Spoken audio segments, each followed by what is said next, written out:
Hello my dear students, good morning. मैं Manju Kumari, assistant professor Aditya Prakash Jalan teachers training college, आपके समक्ष पुनः अपने नए वीडियो के साथ उपस्थित हूँ। हमने अपने लास्ट वीडियो में स्वामी विवेकानंद के शैक्षणिक दर्शन, स्वामी विवेकानंद के दार्शनिक चिंतन के विषय में अध्ययन किया था। आज हम यूनिट 1 हमारा समाप्त हुआ। यूनिट 1 में हमें 2 वेस्टर्न थिंकर्स और 2 इंडियन थिंकर्स पढ़ना था। वेस्टर्न थिंकर्स में हमने रूसो और टैगोर का अध्ययन किया। हमने रूसो और टैगोर के शैक्षिक चिंतन के विषय में जाना। इंडियन थिंकर्स में हमने रविन्द्रनाथ टैगोर और स्वामी विवेकानंद के विषय में अध्ययन किया कि रविन्द्रनाथ टैगोर के अनुसार शिक्षा के क्या दर्शन हैं, शिक्षा के क्या पाठ्यक्रम है, शिक्षा के क्या सिद्धांत है, क्या शिक्षण विधियां हैं। विवेकानंद के अनुसार शिक्षा के क्या दर्शन है, क्या सिद्धांत है, क्या विधियां हैं, वर्तमान शिक्षा पर इसका क्या प्रभाव पड़ा इत्यादि हमने चारों थिंकर्स का अध्ययन कर लिया। अब हम कोर्स 5 के यूनिट 2 में चलते हैं। यूनिट 2 में हमें पढ़ना है पाठ्यक्रम। पाठ्यक्रम का क्या कॉन्सेप्ट है, पाठ्यक्रम के क्या अर्थ है, पाठ्यक्रम की क्या परिभाषा है, पाठ्यक्रम के क्या प्रकार हैं, पाठ्यक्रम की क्या आवश्यकता है, पाठ्यक्रम के क्या सिद्धांत हैं, पाठ्यक्रम की क्या आवश्यकता है, पाठ्यक्रम के क्या उद्देश्य हैं, क्या अप्रोचेस है, पाठ्यक्रम निर्माण के क्या अप्रोचेस हैं, अनुशासन केंद्रित पाठ्यक्रम क्या है, एकीकृत पाठ्यक्रम क्या है इत्यादि का अध्ययन हम यूनिट 2 में करेंगे। तो आज हम सबसे पहले देखते हैं कि पाठ्यक्रम का क्या अर्थ है, पाठ्यक्रम का क्या कॉन्सेप्ट है, पाठ्यक्रम से हम क्या समझते हैं। तीनों का एक ही आंसर होगा। एग्जाम में यदि आपको पूछता है कि what do you mean by curriculum, what do you understand by curriculum, what is the concept of curriculum, तो आपको एक ही विषय जो मैं अभी बताऊंगी वही लिखना होगा।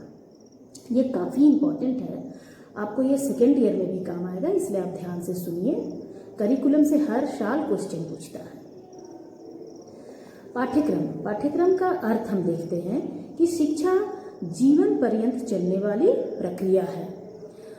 शिक्षा के द्वारा, शिक्षा जो है वो जीवन पर्यंत चलने वाली प्रक्रिया है, जिसके द्वारा व्यक्ति के व्यवहार में निरंतर परिवर्तन एवं परिमार्जन होता है।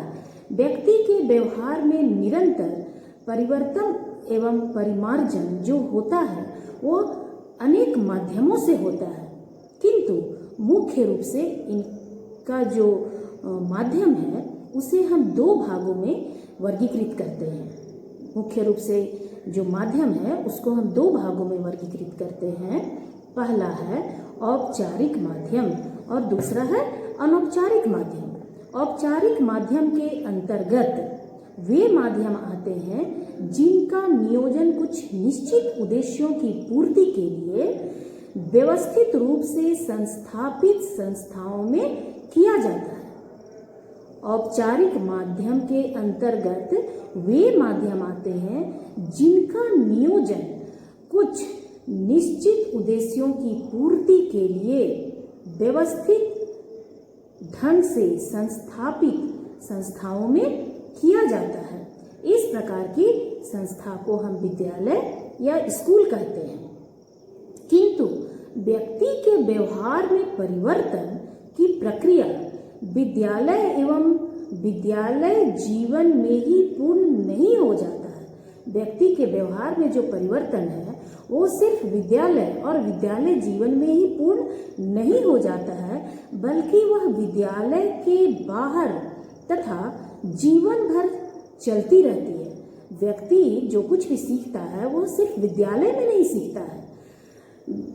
क्यों हमने विद्यालय समाप्त कर दिया तो क्या हमारे सीखने की प्रक्रिया खत्म हो गई? विद्यालय के बाहर हम कुछ भी नहीं सीखते हैं। व्यक्ति में सीखने की प्रक्रिया जो होती है, सीखने से व्यक्ति के व्यवहार में परिवर्तन होता है। तो सीखने की जो प्रक्रिया होती है वो विद्यालय के बाहर भी जीवन पर्यंत चलती है। अतः व्यक्ति के व्यवहार में होने वाले अनेक परिवर्तन विद्यालय की सीमा के बाहर की परिस्थितियों पर भी निर्भर करते हैं। इसे हम अनौपचारिक माध्यम कहते हैं। विद्यालय से बाहर जैसे बाजार, आप अपने पिता के साथ बाजार जाते हैं, कुछ भी खरीदते हैं तो आप सीखते हैं कि सामान कैसे खरीदना है, किस तरह से उसको देखना है, चुनना है, खरीदना है। एक किसान का बच्चा यदि अपने पिता के साथ खेतों में जाता है तो वो सीखता है कि कैसे घास साफ करना है, मिट्टी को किस तरह से करना है और किस तरह से बीज डालना है, किस तरह से पानी डालना है, कैसे क्यारियाँ बनानी है। ये सब चीज़ किसी विद्यालय में बालक नहीं सीखता है, बल्कि जब वो अपने पिता के साथ खेतों में जाता है तो इन सभी चीज़ों का ज्ञान प्राप्त करता है। सिनेमा घर में, पिकनिक स्पॉट में, भ्रमण स्थल में, यदि हम अपने रिश्तेदारों के यहाँ जाते हैं तो उसमें भी हम आचार व्यवहार की बहुत सारी प्रक्रियाओं को सीखते हैं। तो विद्यालय जीवन के बाहर की परिस्थितियों पर जो कुछ भी बालक सीखता है या हम सीखते हैं वो अनौपचारिक माध्यम के अंतर्गत आते हैं। विद्यालय में विद्यार्थियों को जो कुछ भी कहा एवं कक्षा के बाहर प्रदान किया जाता है उसका एक निश्चित उद्देश्य होता है एवं उसे किसी विशेष माध्यम से पूरा किया जाता है। हमारी कुछ संकल्पनाएं होती हैं कि एक विशेष हमारी कुछ संकल्पनाएं होती हैं कि विद्यार्थी जब एक कक्षा को उत्तीर्ण करने के बाद दूसरी कक्षा में जाए, मान लीजिए कोई विद्यार्थी क्लास 7 पास करके क्लास 8 में जाता है तो हमारी कुछ ऐसे संकल्पनाएं होती हैं, ऐसे विचार होते हैं कि बालक के अंदर ये परिवर्तन आना चाहिए, बालक के अंदर अमुक परिवर्तन आना चाहिए।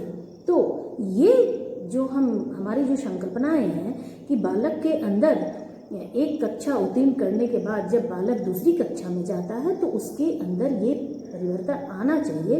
तो ये परिवर्तन जो है वो किस प्रकार लाया जाएगा, किसके द्वारा लाया जाएगा और कितना लाया जाएगा आदि ऐसे अनेक प्रश्न हैं जिसका उत्तर या जिसका समाधान पाठ्यक्रम जैसे साधन से हमें प्राप्त होता है। अतः पाठ्यक्रम का संबंध शिक्षा के औपचारिक माध्यम से है। ये हो गई भूमिका, इंट्रोडक्शन। अब हम एक्चुअल में देखते हैं पाठ्यक्रम का क्या अर्थ है। पाठ्यक्रम शब्द अंग्रेजी भाषा के करिकुलम शब्द का हिंदी रूपांतरण है। पाठ्यक्रम को अंग्रेजी में करिकुलम कहते हैं। करिकुलम शब्द लैटिन भाषा से अंग्रेजी में लिया गया है। लैटिन भाषा में करिकुलम शब्द जो है वह कुरेर नामक एक वर्ड से बना है। करिकुलम शब्द लैटिन भाषा के लैटिन शब्द के कुरेर से बना है। कुरेर का अर्थ है दौड़ का मैदान। दूसरे शब्दों में करिकुलम वह क्रम है जिसे किसी व्यक्ति को अपने गंतव्य स्थान पर पहुंचने के लिए पार करना होता है। एक बार और आप ध्यान से सुनिएगा। पाठ्यक्रम शब्द को अंग्रेजी में करिकुलम कहते हैं। करिकुलम शब्द लैटिन भाषा से लिया गया है। लैटिन भाषा के लैटिन शब्द के कुरेर नामक शब्द से बना है। कुरेर का अर्थ होता है दौड़ का मैदान, रेस कोर्स। कुरेर का अर्थ होता है रेस कोर्स, दौड़ का मैदान।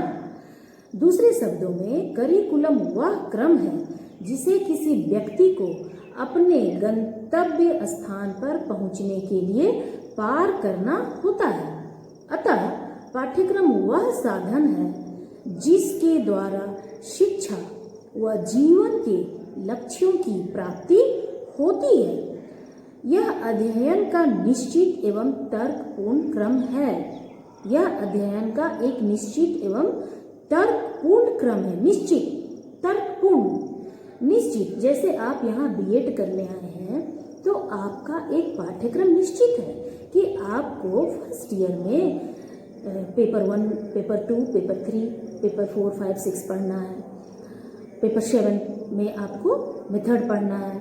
सेकेंड ईयर में क्रम बना हुआ है। सेकेंड ईयर में आपको पेपर 8 है, 9 है, 10 है और भी आपके जो ऑप्शनल पेपर है। तो एक क्रम बना हुआ है, क्रमानुसार आपको ये चीज़ पढ़ना है और उसका तर्क है, तर्कपूर्ण है कि फर्स्ट ईयर में ये क्यों पढ़ना है। जो सेकेंड ईयर में पढ़ना उसको हम फर्स्ट ईयर में क्यों न पढ़े। इसके पीछे बहुत से विद्वानों के अपने तर्क हैं, जिसको देखकर उन्होंने पाठ्यक्रम को बनाया है। तो यह अध्ययन का उद्देश्य है कि आपको भविष्य में शिक्षक बनना है, उसके लिए डिग्री लेनी है। डिग्री में आपको ये पाठ्यक्रम पढ़ना है, इसको पास करने के बाद आपको डिग्री मिलेगी। आप एक उद्देश्य लेकर यहाँ आए हैं कि आपको बीएड की डिग्री लेनी है, भविष्य में आपको शिक्षक बनना है। इसके लिए आपको ये फलाने पाठ्यक्रम से होकर गुजरना है, एग्जाम को फॉलो करना है, एग्जाम में पास होना है, फिर आपको डिग्री मिलेगी, आपका उद्देश्य पूरा होगा। तो यह उद्देश्यपूर्ण एवं तर्कपूर्ण क्रम है, जिसके माध्यम से विद्यार्थी के व्यक्तित्व का विकास होता है, तथा वह नवीन ज्ञान एवं नवीन अनुभव को ग्रहण करता है। जब आप किसी भी संस्था में प्रवेश करते हैं, इससे पहले आप जनरल एजुकेशन में होंगे, वहाँ का अनुभव, ट्रेनिंग कॉलेज का अनुभव आपका बिल्कुल अलग है। तो बालक नवीन ज्ञान एवं नवीन अनुभवों को प्राप्त करता है, जिससे उसके व्यक्तित्व का विकास होता है। शिक्षा के अर्थ में दो धारणाएं प्रचलित हैं। पहली है संकुचित अर्थ और दूसरा है विस्तृत अर्थ। अपने संकुचित अर्थ में शिक्षा केवल स्कूली शिक्षा या पुस्तकीय ज्ञान तक ही सीमित है। संकुचित अर्थ में पाठ्यक्रम भी केवल विभिन्न विषयों के पुस्तकीय ज्ञान तक सीमित होता है, परंतु विस्तृत अर्थ में पाठ्यक्रम के अंतर्गत वह सभी अनुभव आ जाते हैं जिन्हें एक नई पीढ़ी अपने पुरानी पीढ़ियों से प्राप्त करती है। अपने विस्तृत अर्थों में पाठ्यक्रम के अंतर्गत वे सभी अनुभव आ जाते हैं जिन्हें एक नई पीढ़ी अपनी पुरानी पीढ़ी से प्राप्त करती है। साथ ही विद्यालय में रहते हुए शिक्षक के संरक्षण में विद्यार्थी जो भी क्रियाएं करता है वह सभी पाठ्यक्रम के अंतर्गत आते हैं, तथा इसके अतिरिक्त विभिन्न पाठ्यक्रम सहगामी क्रियाएं भी पाठ्यक्रम के अंग हैं। अतः वर्तमान समय में पाठ्यक्रम से तात्पर्य उनके विस्तृत स्वरूप से है। यहाँ एक वर्ड आया कि इसके अतिरिक्त विभिन्न पाठ्यक्रम सहगामी क्रियाएं जो है, आपका जो ऑप्शनल पेपर है, जैसे आप क्राफ्ट पढ़ते हैं, टेलरिंग पढ़ते हैं, EPC 4 में योगा पढ़ते हैं, EPC 1 में आप ICT कंप्यूटर की आपकी जानकारी मिलती है, ये सब पाठ्यक्रम सहगामी क्रियाएं हैं। इसके अतिरिक्त और भी क्रियाएं जो शिक्षक के संरक्षण में आप करते हैं, जैसे मान लीजिए साक्षरता दिवस है तो कॉलेजों के द्वारा आपको पास के ग्रामीण इलाकों में भेजा जाता है। आप अपने शिक्षक के निर्देशन में ग्रामीण इलाकों में जाते हैं, ग्रामीण ग्रामीणों को साक्षरता के विषय में, साक्षरता के महत्व के विषय में आप उन्हें जानकारी देते हैं। उसी तरह मान लीजिए मलेरिया दिवस है तो आप अपने शिक्षक के संरक्षण में महाविद्यालय के पास के गांव में जाते हैं, लोगों को मलेरिया से प्रिवेंशन के विषय में बताते हैं। मतदान दिवस पे मतदाता जागरूकता अभियान आप चलाते हैं। तो ये सब जो क्रियाएं हैं, ये सभी पाठ्यक्रम सहगामी क्रियाओं के अंतर्गत आते हैं। पाठ्यक्रम के अर्थ को अच्छी तरह से समझने के लिए हमें शिक्षा के विकास पर भी एक दृष्टि डालनी होगी। आदिकाल में शिक्षा का स्वरूप पूर्णतया अनौपचारिक होता था, अर्थात शिक्षा किसी विधि एवं क्रम में बंधी नहीं होती थी। उस समय बालकों की शिक्षा उनके परिवार एवं समाज की जीवनचर्या के मध्य चलती थी, तथा बालक उसमें भागीदार बनकर प्रत्यक्ष अनुभव एवं निरीक्षण के माध्यम से तथा अपने बड़े एवं पूर्वजों के अनुभव सुनकर शिक्षा प्राप्त करता था।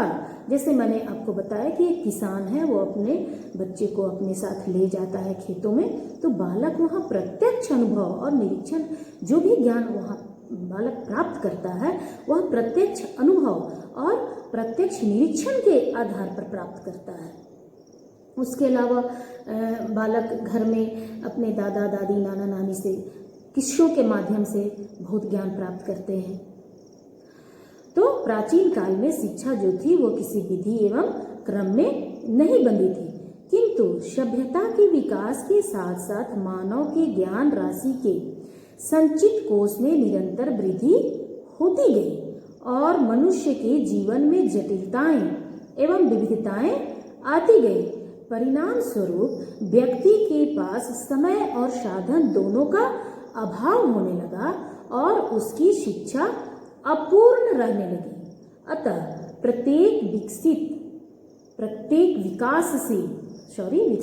विकासशील समाज में अपने बालकों को समुचित शिक्षा प्रदान करने के लिए प्रत्येक विकासशील समाज ने अपने बालकों को समुचित शिक्षा प्रदान करने के उद्देश्य से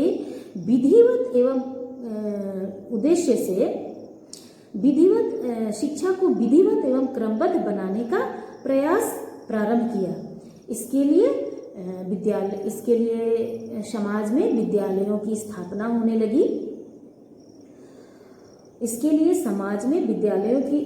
होने लगी। इस प्रकार समाज के उपयोगी एवं महत्वपूर्ण ज्ञान अपने बालकों को समुचित ढंग से जो व्यक्ति नहीं दे पा रहे थे, उसकी जिम्मेदारी उन्होंने समाज के कुछ अनुभवी एवं विद्वान व्यक्तियों को सौंप दी और वे अनुभवी एवं विद्वान व्यक्ति इन विद्यालयों में बालकों को शिक्षा देने लगे। इन विद्यालयों द्वारा बालकों को जीवन के उद्देश्यों को प्राप्त करने तथा उन्हें समुचित ढंग से शिक्षा प्रदान करने हेतु जो ज्ञान राशि निश्चित एवं निर्धारित की गई तथा की जाती है, उसे ही पाठ्यक्रम का नाम दिया गया। इस प्रकार हम कह सकते हैं कि पाठ्यक्रम अध्ययन का ही एक क्रम है। जिसके अनुसार चलकर शिक्षार्थी अपना विकास करता है।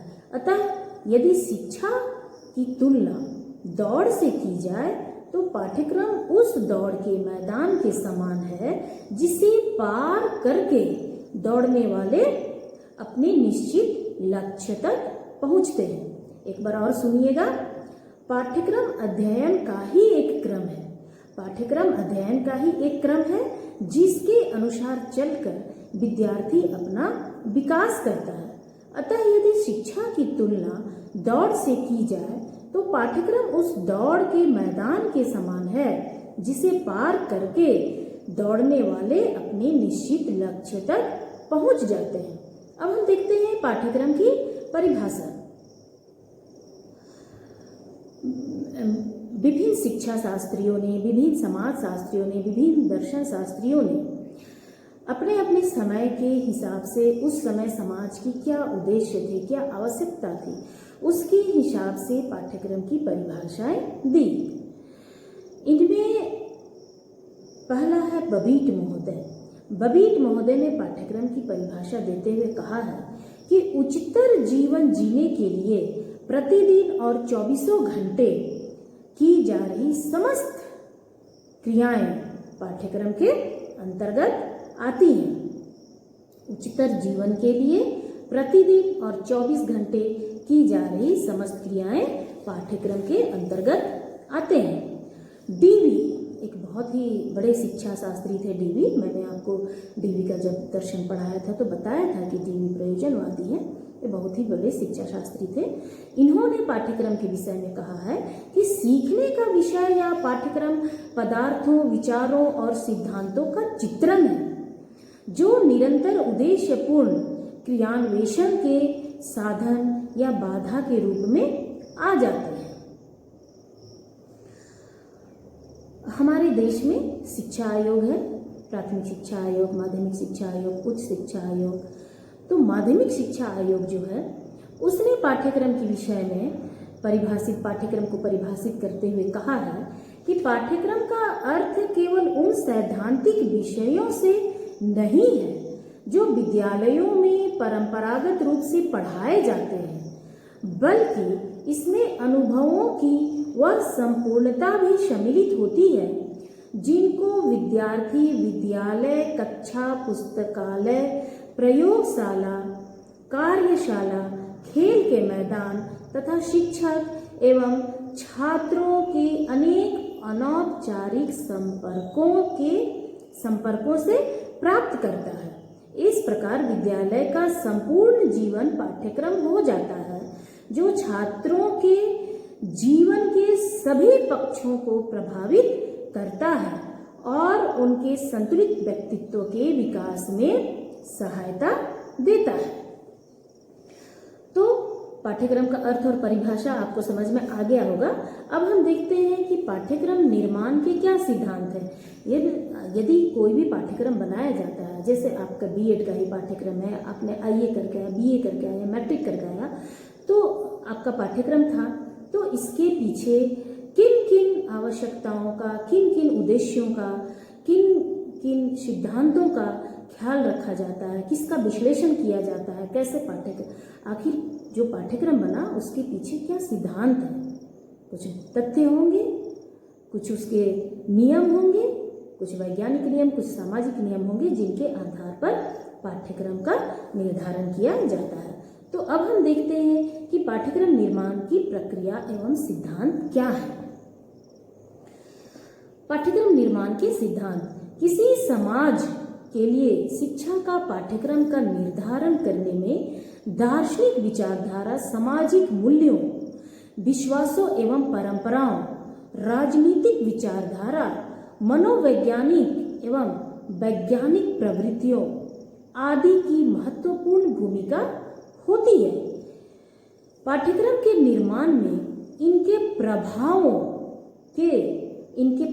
को ये जो पाठ्यक्रम के निर्माण में दार्शनिक विचारधारा, सामाजिक मूल्य, विश्वास, परंपराएं, राजनीतिक विचारधारा, मनोवैज्ञानिक एवं वैज्ञानिक जो प्रवृत्तियां हैं, इनके प्रभावों को ही सिद्धांतों के रूप में बांधा गया है।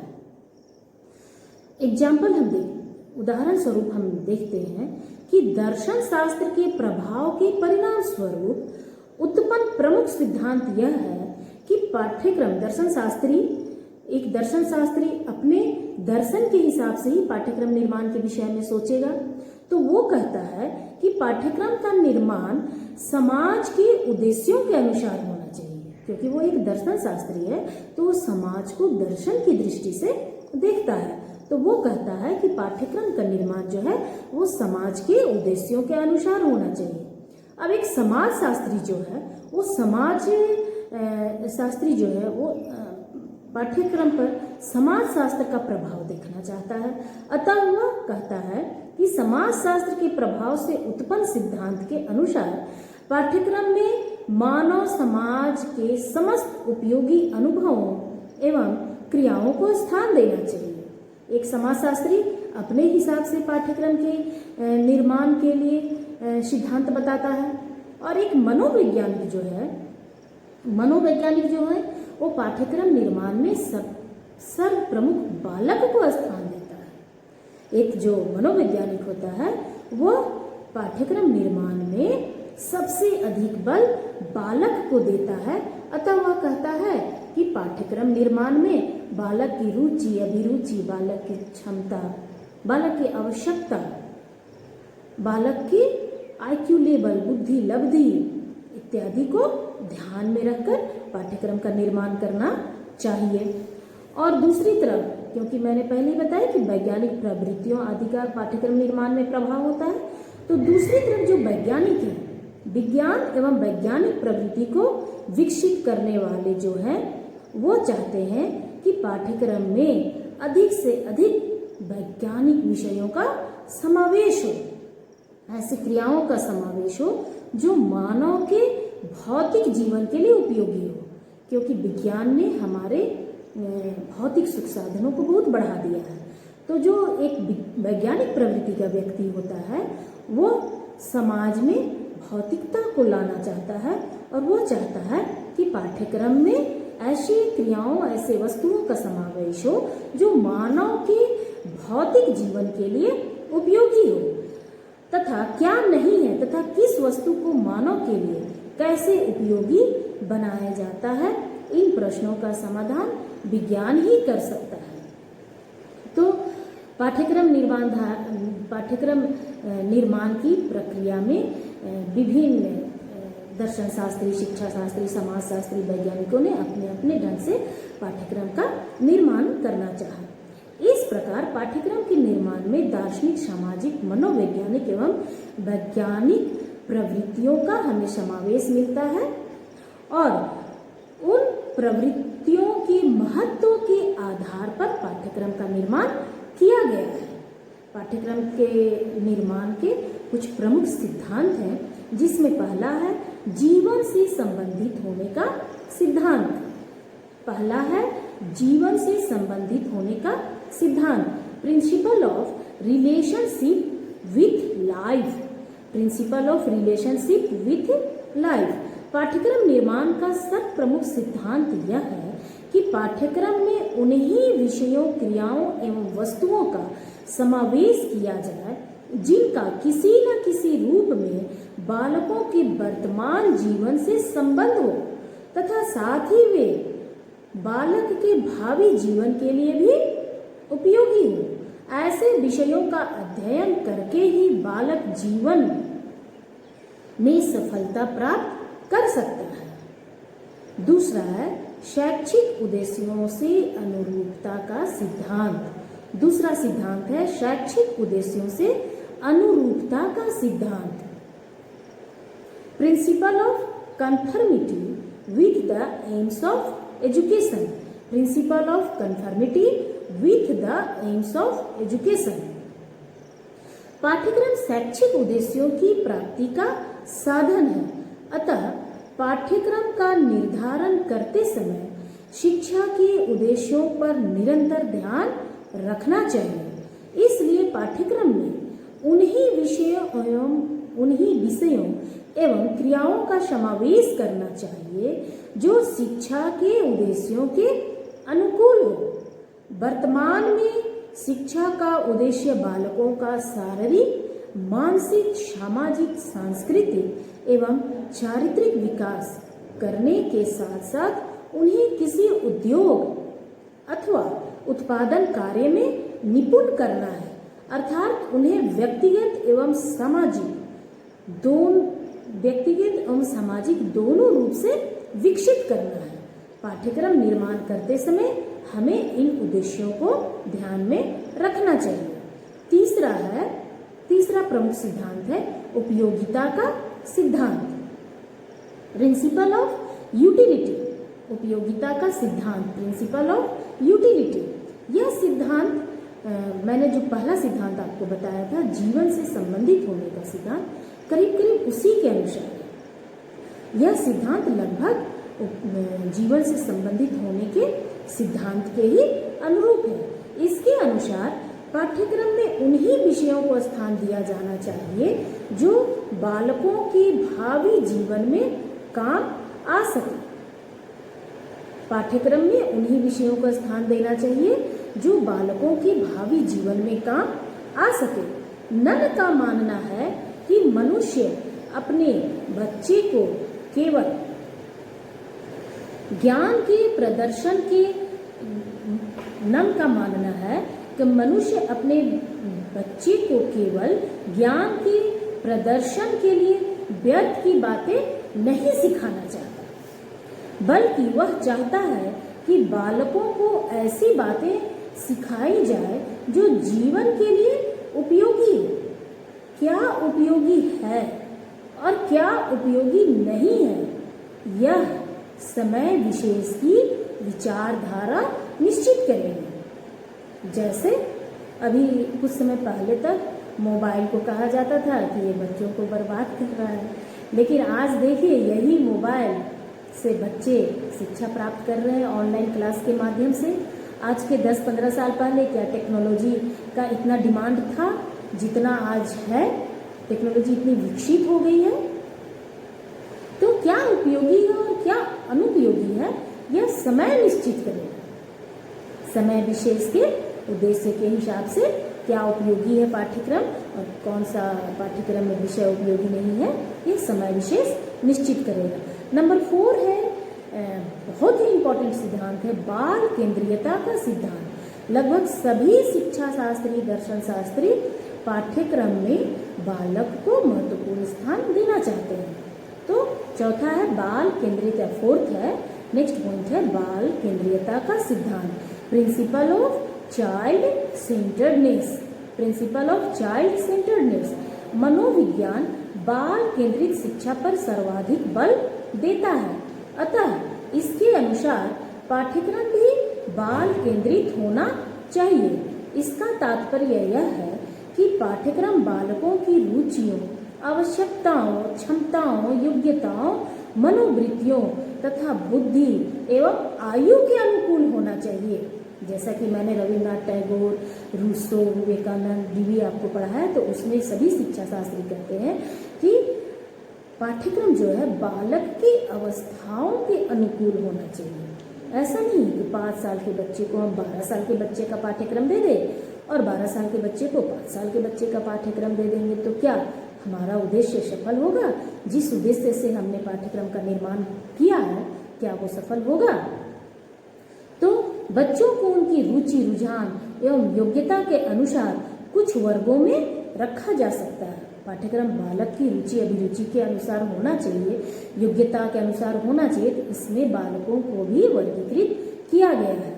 जैसे साहित्यिक प्रवृत्ति वाले छात्र, विज्ञान में रुचि रखने वाले छात्र, रचनात्मक कार्यों एवं हस्तकला में रुचि रखने वाले छात्र इत्यादि। इसके लिए पाठ्यक्रम का नियोजन विभिन्न वर्गों में किया जा सकता है, किंतु इन वर्गों में भी अनेक विषयों का समावेश होना चाहिए, जिससे बालकों को अपनी रुचि के अनुसार विषय एवं क्रियाओं को चुनने का अवसर प्राप्त हो सके। नेक्स्ट पॉइंट है रचनात्मक एवं सृजनात्मक शक्तियों के उपयोग का सिद्धांत। रचनात्मक एवं सृजनात्मक शक्तियों के उपयोग का सिद्धांत, principle of utilising creative and constructive powers. Principle of utilising creative and constructive powers. बालकों में रचनात्मक प्रवृत्ति बहुत अधिक होती है। बालकों में रचनात्मक प्रवृत्ति बहुत अधिक होती है, अतः पाठ्यक्रम में बालकों को ऐसे अवसर प्रदान किए जाने चाहिए जिससे उनकी रचनात्मक एवं क्रियात्मक शक्तियों का अधिक से अधिक उपयोग किया जा सके, उनकी रचनात्मक एवं क्रियात्मक शक्तियों को अधिक से अधिक विकसित किया जा सके। इसमें शिक्षक को पथ प्रदर्शक की भांति व्यवहार करना चाहिए, शिक्षक को एक निर्देशक की भांति व्यवहार करना चाहिए।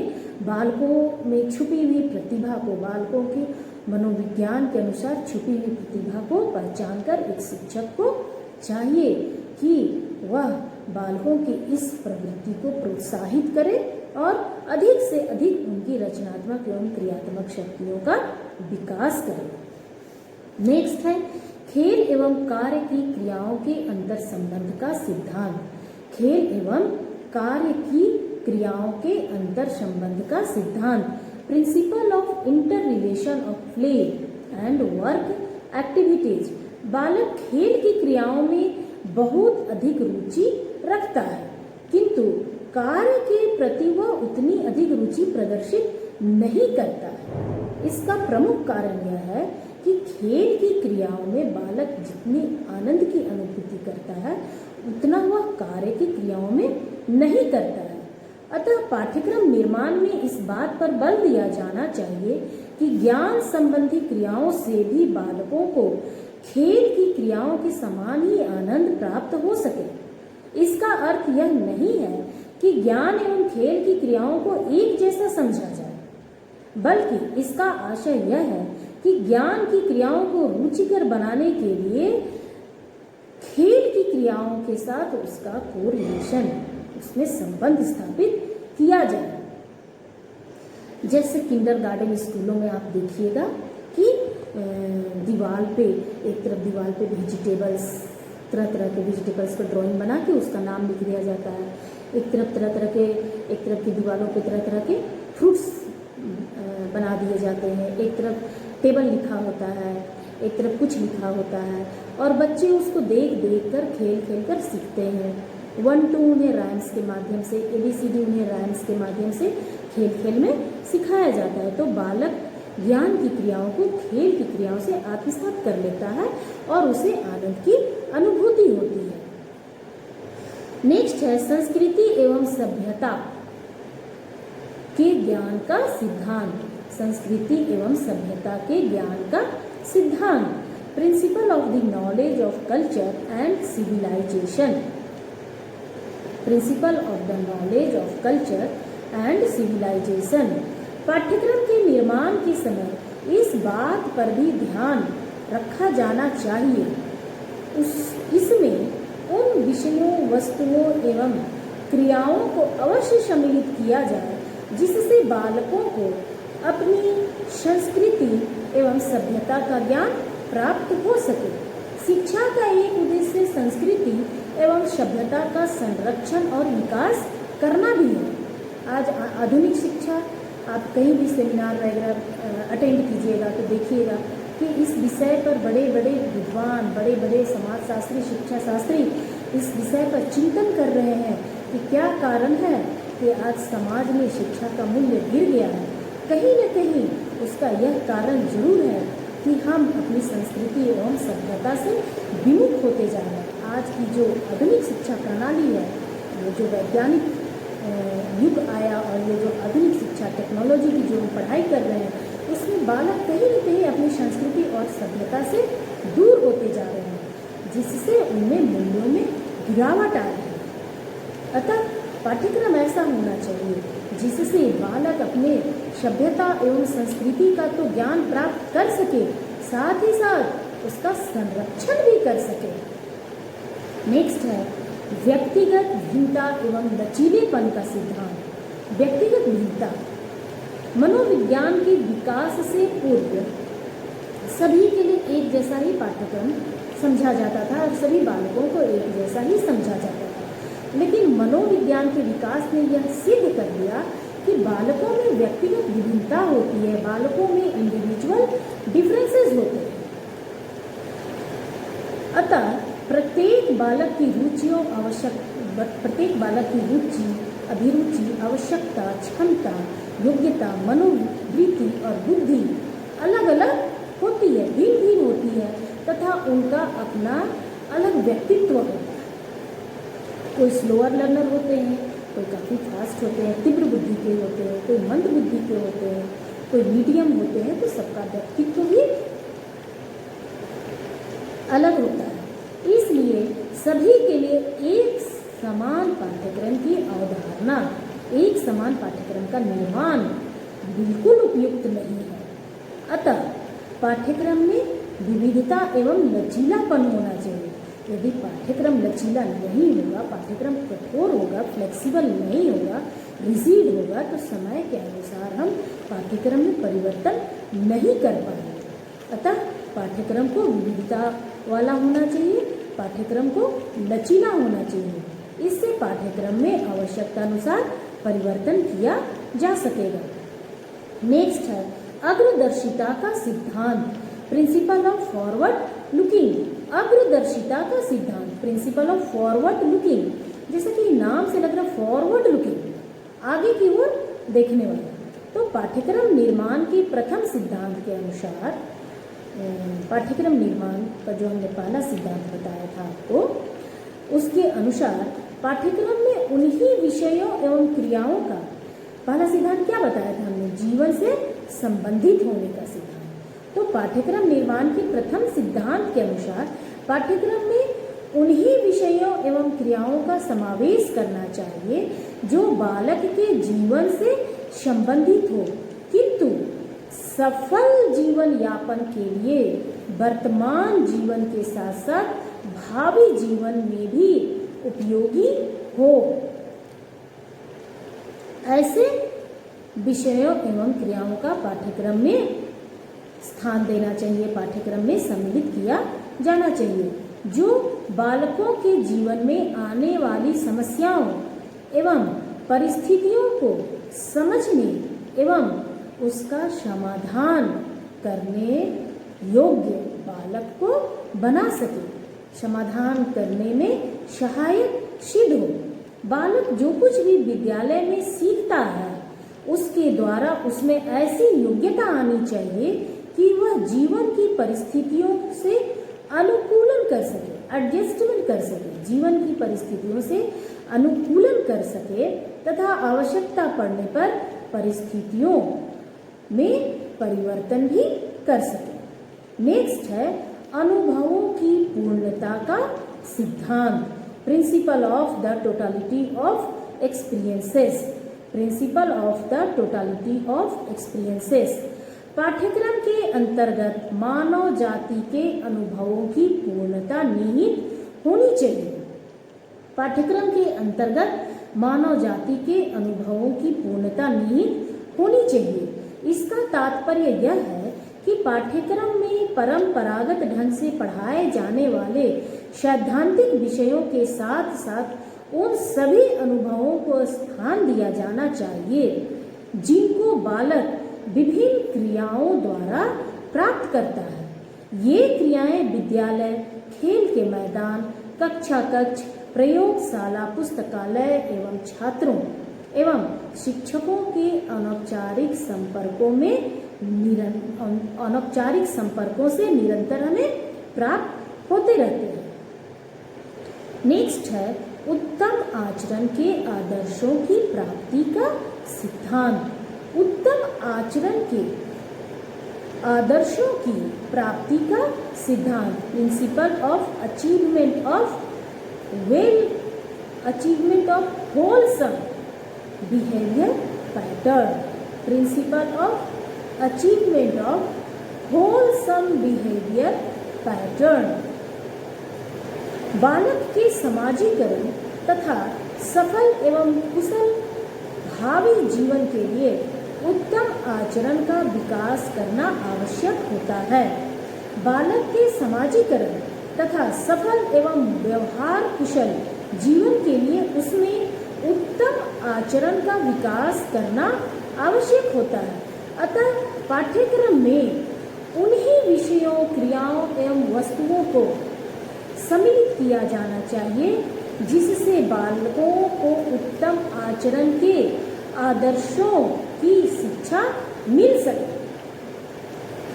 नेक्स्ट है सामुदायिक जीवन से संबंधित होने का सिद्धांत, सामुदायिक जीवन से संबंधित होने का सिद्धांत, principle of relationship with community life.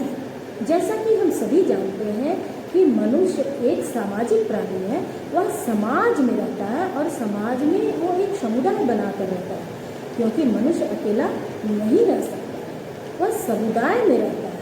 तो पाठ्यक्रम निर्माण करते समय स्थानीय आवश्यकताओं एवं परिस्थितियों को ध्यान में रखते हुए उन सभी सामाजिक प्रथाओं, मान्यताओं, विश्वासों, मूल्यों एवं समस्याओं को स्थान दिया जाना चाहिए जिनसे बालक सामुदायिक जीवन की प्रमुख बातों से परिचित हो सके। क्योंकि हर एक समुदाय का, हर एक समाज का अपना अलग सामाजिक मान्यता, सामाजिक परंपरा, सामाजिक मान्यताएं, सामाजिक मूल्य, सामाजिक परंपराएं होती है। अतः पाठ्यक्रम निर्माण में ऐसे वस्तुओं, क्रियाओं, विषयों का समावेश करना चाहिए जिससे बालक अपने सामुदायिक जीवन से परिचित हो सके। नेक्स्ट है जनतंत्रीय भावना के विकास का सिद्धांत, principle of developing democratic spirit, जनतंत्रीय भावना के विकास का सिद्धांत। वर्तमान भारत ने लोकतंत्रीय शासन व्यवस्था को स्वीकार किया है। हमारे देश में लोकतंत्रीय प्रणाली है, प्रजातंत्र है, यहाँ लोकतंत्र है। लोकतंत्रीय व्यवस्था के सुदृढ़ीकरण हेतु नागरिकों में जनतंत्रीय भावना का अधिक से अधिक विकास होना चाहिए। अतः शिक्षा इसके लिए एक महत्वपूर्ण साधन है। तो शिक्षा इसके लिए महत्वपूर्ण साधन है। शिक्षा के द्वारा बालकों में हम जनतंत्र की भावना का, लोकतंत्र की भावना का विकास कर सकते हैं। अतः शिक्षा एक महत्वपूर्ण अतः शिक्षा में ऐसे विषयों, क्रियाओं एवं वस्तुओं का समावेश होना चाहिए जो जनतंत्र की भावना एवं आदर्शों का पोषक हो, उसका संरक्षक हो। इसके लिए विद्यालय के सभी कार्यों, प्रवेश, चयन, अध्ययन, अध्यापन, खेल कूद, मूल्यांकन आदि में जनतंत्रीय भावना का समावेश होना चाहिए। नेक्स्ट है सहसंबंध का सिद्धांत, प्रिंसिपल ऑफ कोरिलेशन। सहसंबंध का सिद्धांत, प्रिंसिपल ऑफ कोरिलेशन। पाठ्यक्रम के निर्धारण में इस बात का विशेष ध्यान रखना चाहिए कि उसमें सम्मिलित किए जाने वाले विभिन्न विषय एक दूसरे से संबंधित हों। इसका तात्पर्य यह है कि एक विषय की शिक्षा दूसरे विषय की शिक्षा का आधार बने। जैसे हम मैथमेटिक्स पढ़ते हैं, मैथमेटिक्स में बहुत सारे फार्मूला देखते हैं, a + b whole square equal to a² + 2ab + b² और भी बहुत सारे sin बीटा cos थीटा इत्यादि हम फार्मूला पढ़ते हैं। तो जब आप फिजिक्स पढ़िएगा, फिजिक्स का सम्स बनाइएगा, न्यूमेरिकल्स को सॉल्व कीजिएगा, तो देखिएगा कहीं न कहीं वहाँ मैथ्स के ये फार्मूला उस न्यूमेरिकल्स को सॉल्व करने में फिट बैठते हैं। तो पाठ्यक्रम जो होना चाहिए वह एक विषय दूसरे विषय से संबंधित होना चाहिए। इसका तात्पर्य यह है कि एक विषय की शिक्षा दूसरे विषय की शिक्षा का आधार बन सके। वर्तमान समय में सभी शिक्षा शास्त्री इस सिद्धांत पर विशेष बल दे रहे हैं तथा इसी के आधार पर एकीकृत एवं सुसंबद्ध पाठ्यक्रम तैयार किया जा रहा है। विषयों के पाठ्यक्रम प्रभावहीन हो जाता है, उसका जो प्रभाव है वह कम हो जाता है या समाप्त हो जाता है। अतः पाठ्यक्रम सहसंबंध के सिद्धांत पर आधारित होना चाहिए। नेक्स्ट है शिक्षा जीवन की अवस्थाओं का सिद्धांत, principle of stage of education life. शिक्षा जीवन की अवस्थाओं का सिद्धांत। पाठ्यक्रम शिक्षा जीवन की 3 अवस्थाओं, कौतूहल, यथार्थता मतलब रियलिटी, तथा सामान्यीकरण जनरलाइजेशन के अनुरूप होना चाहिए। इस दृष्टि से पाठ्यक्रम ऐसा होना चाहिए जो बालकों को यथार्थ ज्ञान दे सके तथा जिससे वे वास्तविक जीवन में सफल हो सके। नेक्स्ट है अवकाश के लिए प्रशिक्षण का सिद्धांत, principle of training for leisure. अवकाश के क्षणों का हम कैसे सदुपयोग करें, पाठ्यक्रम निर्माण में इसका भी हमें ध्यान रखना चाहिए। वर्तमान समय में अवकाश के सदुपयोग की समस्या बनी हुई है। यदि अवकाश के उपयोग का बालक को सही प्रशिक्षण नहीं दिया जाता है तो बालक का गलत दिशा में भटकने का डर बना रहता है। अतः पाठ्यक्रम इस प्रकार का होना चाहिए जो बालकों को कार्य एवं अवकाश दोनों के लिए प्रशिक्षित कर सके। पाठ्यक्रम इस प्रकार नियोजित किया जाना चाहिए कि वह छात्रों को न केवल कार्य के लिए अपितु अवकाश के लिए भी प्रशिक्षित कर सके। नेक्स्ट है विकास की सतत प्रक्रिया का सिद्धांत, विकास की सतत प्रक्रिया का सिद्धांत। किसी भी देश की शिक्षा पर उसके दर्शन, समाज, राजनीतिक स्थिति, वैज्ञानिक एवं प्रौद्योगिकी प्रगति मतलब औद्योगिक प्रगति का भी प्रभाव पड़ता है। अतः किसी भी पाठ्यक्रम को स्थायी रूप से सदैव के लिए निर्मित नहीं किया जा सकता है, क्योंकि आज के 10 साल पहले, 20 साल पहले, 30 साल पहले जो पाठ्यक्रम समाज के लिए उपयोगी थे आज वह उपयोगी नहीं है। अतः किसी भी पाठ्यक्रम को स्थायी रूप से सदैव के लिए निर्मित नहीं किया जाना चाहिए, बल्कि समय एवं परिस्थिति जन्य आवश्यकताओं के अनुसार उसमें परिवर्तन करना चाहिए। अतः पाठ्यक्रम निर्माण में विकास की सतत प्रक्रिया का भी ध्यान रखना चाहिए। तो पाठ्यक्रम का सिद्धांत इतना काफी है। जो भी प्रमुख सिद्धांत था मैंने आपको बता दिया। आज हमने पाठ्यक्रम का अर्थ, पाठ्यक्रम की परिभाषा और पाठ्यक्रम के सिद्धांत को जाना। तो बच्चों आज के लिए इतना ही। अपने अगले नेक्स्ट वीडियो में मैं आपको पाठ्यक्रम का उद्देश्य, पाठ्यक्रम के प्रकार के विषय में आपके साथ चर्चा करूंगी। आज के लिए बस इतना ही। बहुत बहुत धन्यवाद।